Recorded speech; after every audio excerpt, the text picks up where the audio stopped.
আরে ভাই কি হয়েছে? কই কিছু হয়নি তো কি কথা? তুই কামাই করে টাকাও দিস না, বাড়িতে খাস না, লাগছে রাগ রাগ করে থাকছিস। কি হয়েছে তোর? বলবি তো, বল না। আমি তো তোর দাদি না, আমাকে না বলবি তো কাকে বলবি? আমি তো তোর আসল বন্ধু। হ্যাঁ, তো বিয়ে করবি নাকি তুই? তোর কিছু কে ফের মানা করছে? এবার কইছে আর জানিস তোর বেটা বিয়ে করবে লাগে রাগ করেছে। কইছে বিয়ে করবে তো একটা টাইম টেবিল কিছু আছে না? নাই, ভুট্টা কোটা কাটি তারপরে দেখা যাবে, দিব 2-4 মাস এখানে ভুট্টা হবে না, এখানে দেওয়া যাবে না, টাকা পয়সা হাতে নাই। ও 2 দিন লেট করবে না। কইছে এখন যদি না মানে তো তাইলে আমাকে টাকা নিয়ে বিয়ে দিতে হবে। এবার তাতেও রাজি। এই বোকা, এ ভাইয়া, अरे ये जवानी अल्लाह का दी है कीमती दौलत बा, ये 1.5 लाख रुपया में बिके वाला चीज नहीं खे। एकर कीमत अनमोल बा, जेकर कीमत केहू ना दे सकेला। और तू 1.5 लाख में बेचता रहा। आई हो दादा, इहे खातिर आज तोहार मर्दानगी खत्म हो गई।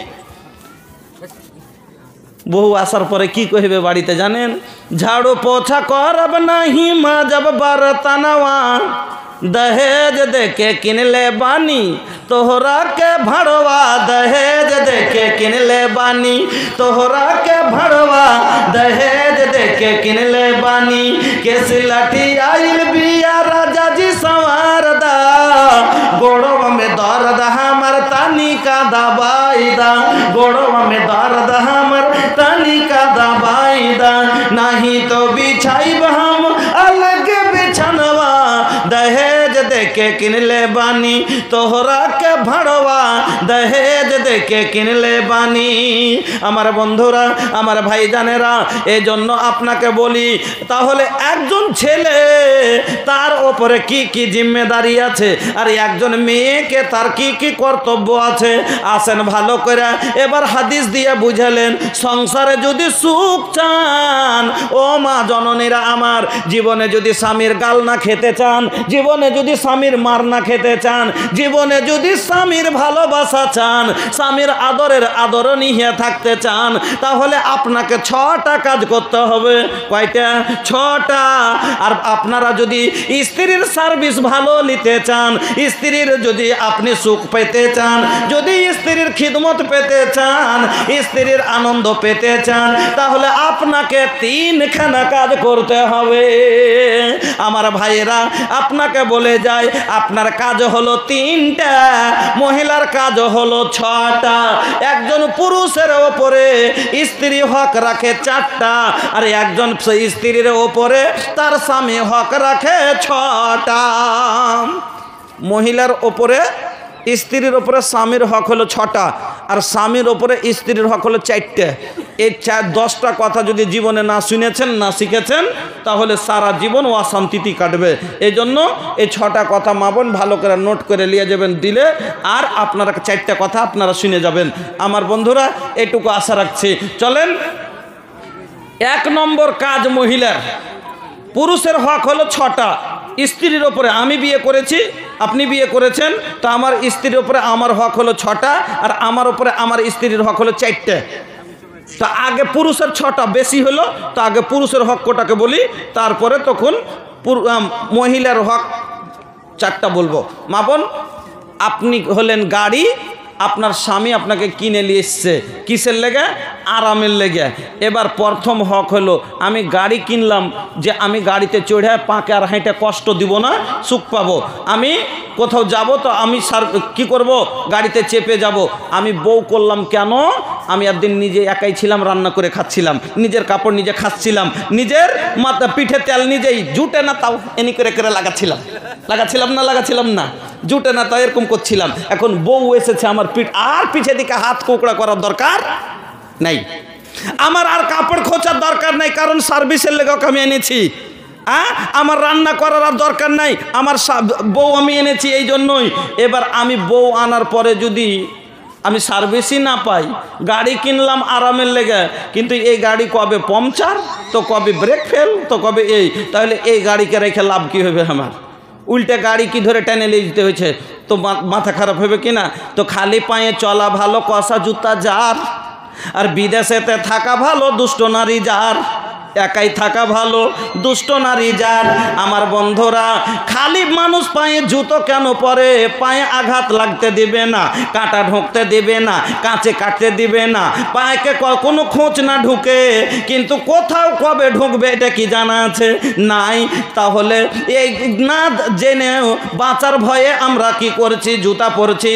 কিন্তু এত কষা জুতা, এত টাইট জুতা যে পায়ে তুলতেই ছাল তুলে নিচ্ছে। তাহলে এই জুতা পরার চাইতে খালি পায়েই চলা ভালো কিনা? আমার বন্ধুরা, স্ত্রী না থাকাতে আমি কষ্ট করেছি, তবে স্ত্রী আনলাম যে আমার বাবা আমাকে সুখ দিবে। কিন্তু এই স্ত্রী আসার পরে যদি আমার কলজা জ্বলিয়ে দেয়, তাহলে পরে একাই থাকা ভালো কিনা? এই জন্য আমার মা বোনেরা, আপনার ওপরে স্বামীর প্রথম হক হলো স্বামীর খিদমত। প্রথম হক হলো স্বামীর খিদমত। আল্লাহর নবী কি বলছেন এই হাদিসটা শুনেন। হাসান বিন মুহসিন বলছেন, একদিন আমার ফুফু আল্লাহর রাসূলের বাড়ি গেলেন। কে বলছেন এই কথা? হাসান বিন মুহসিন বলছেন, একদিন কোনো কাজ বিশেষে আমার ফুফু আল্লাহর রসুলের বাড়ি গেলেন। এবার আল্লাহর রসুলের বাড়ি থেকে কাজ হওয়ার পরে আমার ফুফু বেরিয়ে আসছেন। দরজায় যখন বের হচ্ছেন, এমন সমাতে আল্লাহর নবী আমার ফুফুকে ডাক দিয়ে বললেন, ও মহিলা, ও হাসান বিন মুহসিনের ফুফু, আচ্ছা বলো তো তোমার স্বামী বেঁচে আছে? হাসান বিন মুহসিন বলছে যে আমার ফুফু কোনো কাজে আল্লাহ রসুলের বাড়ি গেলেন, এবার কাজ হওয়ার পরে বেরিয়ে আসছেন। ওই সময় আল্লাহ রসুল বলছেন, তোমার পুরুষ বেঁচে আছে? তো আমার ফুফু বললেন, হ্যাঁ হুজুর আছে। আল্লাহ রসুল বলছেন, তোমার স্বামীর সাথে কেমন ব্যবহার করো? তোমার স্বামীর সাথে কেমন ব্যবহার করো? কীরকম খিদমত করো? স্বামীর খিদমত করো? কইছে আল্লাহ রসুল খুবই করি। কতটা করো? বলছে যতক্ষণ আজিজ না হয়ে যায়। মানে এত খিদমত করি যে আজিজ হয়ে যায়, করতে করতে করতে করতে খিদমত করতে খাসতে যায়, তখন ছাড়ি। আল্লাহর নবী এই কথা শোনার পরে বলছেন, ফানজরি, ভালো করে শুনবেন কি বলছেন। ফানজরি আইনা আনতে মিনহু। অনেক মানুষ বলে না, কইছে তুমি এটা করেছো? কইছে হ্যাঁ করেছি। যে ভালো করে চিন্তা, এখনো ভালো করে চিন্তা ভাবনা করে কহো, বলে না?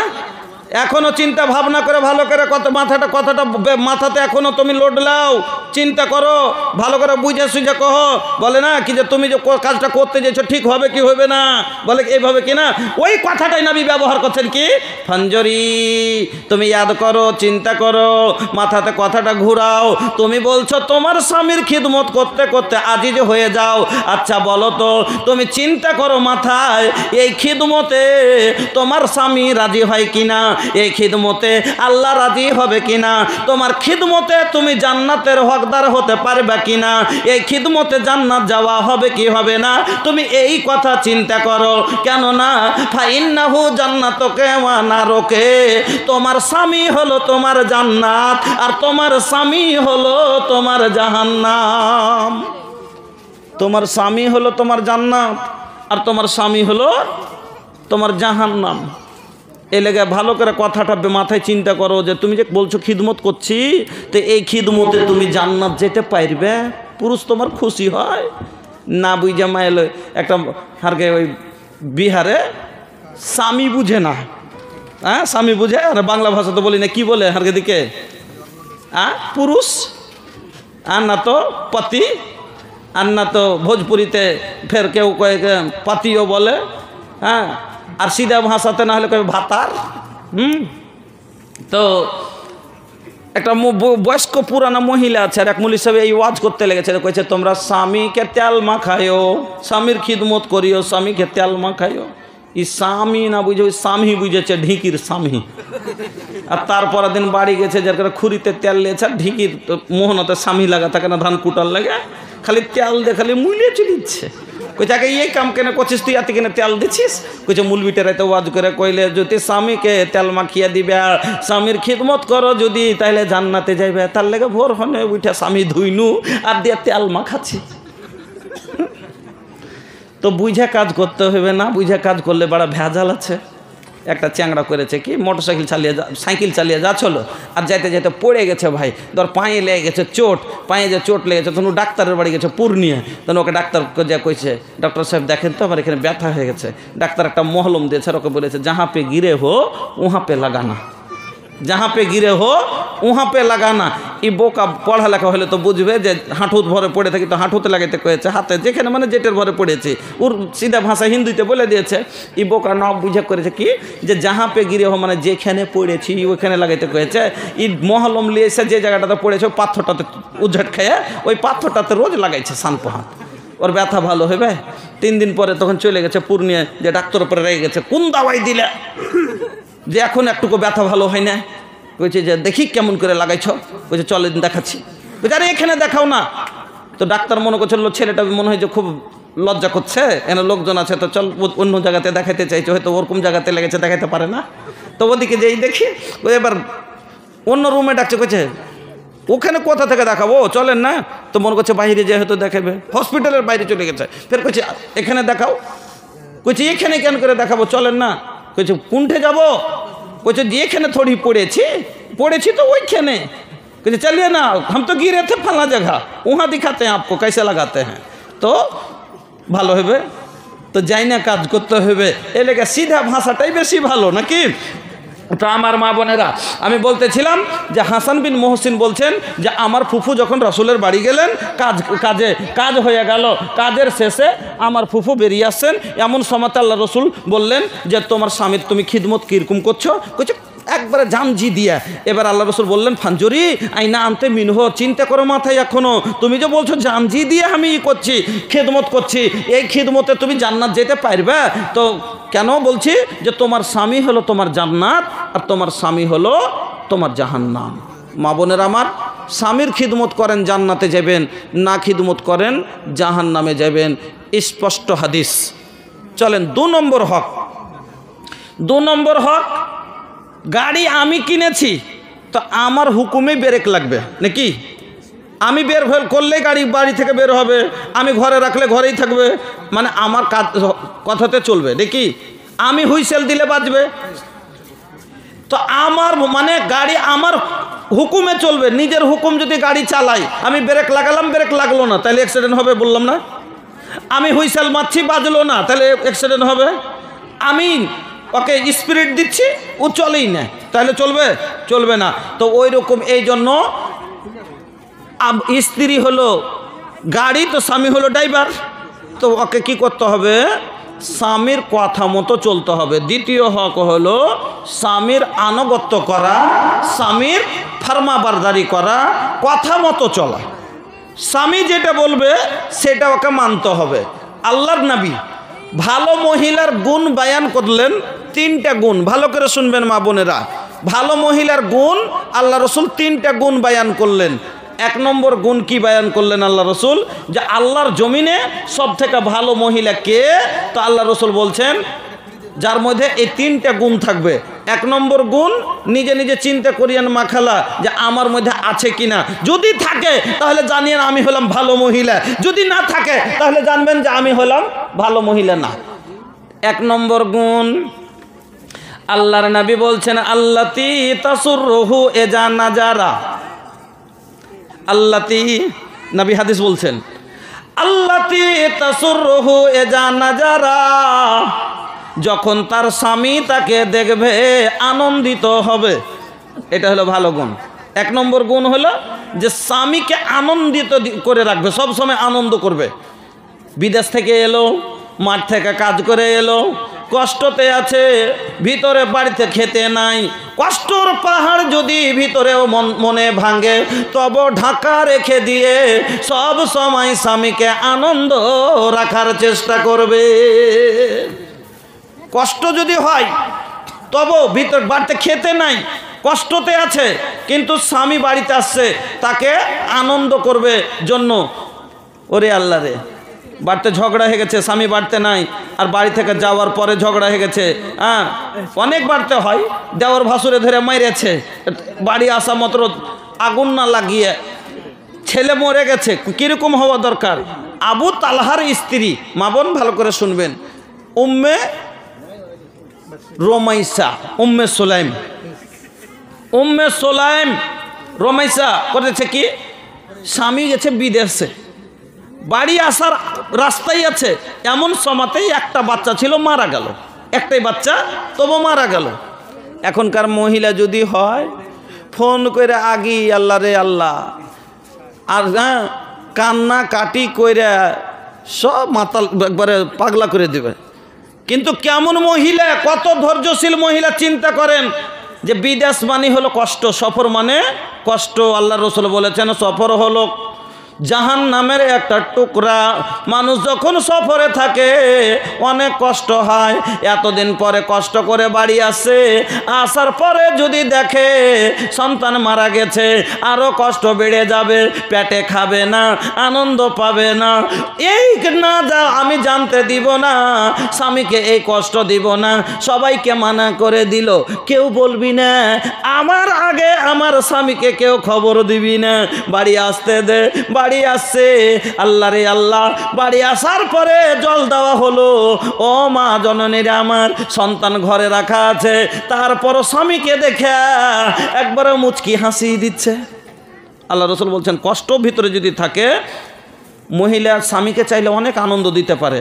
দিনম্যান কাজ করে জমিতে, ধানের জমিতে খাইতেছে, ঘাম ঘাম শরীরে, এইসব কষ্টতে বসে আছে, এক ঘটি জল নিয়েছে, আর নিয়ে যায় এরকম করে জলের ঘটিটা বাড়াইছে, আর এদিকে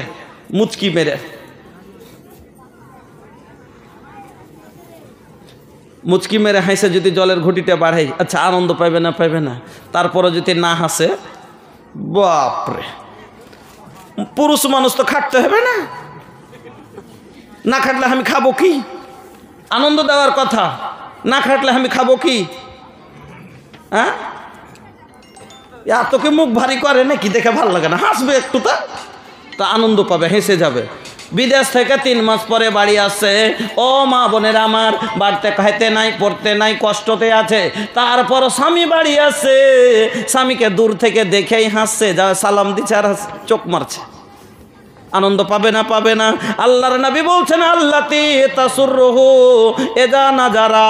ও মা বোনের আমার, আবু তালহার স্ত্রী আবু তালহাকে খেতে দিল, গোসল করিয়ে দিল, সব আনন্দ যা লাগে সব দিয়া যখন তৃপ্তি পেয়ে গেছে, তারপরে স্বামীকে বলছে স্বামী গো একটা কথা বলার ছিল। বলছে কি বলো? বলে স্বামী জান একটা কথা বলবো। বলছে হ্যাঁ বলো। শোনেন তাহলে, আপনার কাছে যদি কেউ আমানতের তোরে কিছু রাখা যায়, এবার কিছুদিন পরে এসে যদি বলে আমার আমানতটা আমাকে ফিরিয়ে দাও, তাহলে আপনার দিতে কি কোনো কষ্ট হবে? বলছে না, কিসের কষ্ট, ওর আমানত নিয়ে যাবে, তাতে কষ্ট কিসের? বলে স্বামী জান তাহলে শুনুন, আল্লাহ রাব্বুল আলামিন আপনাকে আমাকে যে একটা আমানতের তোরে একটা সন্তান দিয়েছিল, তার সন্তান আমানত সে ফিরিয়ে নিয়েছে। আল্লাহ রে আল্লাহ, এতে আপনার কি কোনো দুঃখ আছে? বলে না, কোনো দুঃখ নাই। ও বন্ধু আমার, ও ভাইজানের আমার, ও মা বোন আমার, তাহলে চিন্তা করেন কিরকম মহিলা ছিল। আল্লাহর নবী বলছেন এরকম যার ভিতরে এই গুণ থাকবে যে কষ্টকে প্রকাশ না করে নিজের ভিতরে রেখে দিয়ে যারা স্বামীকে আনন্দ দেওয়ার চেষ্টা করবে, আল্লাহর জমিনে এই মহিলা হলো সব চাইতে ভালো মহিলা।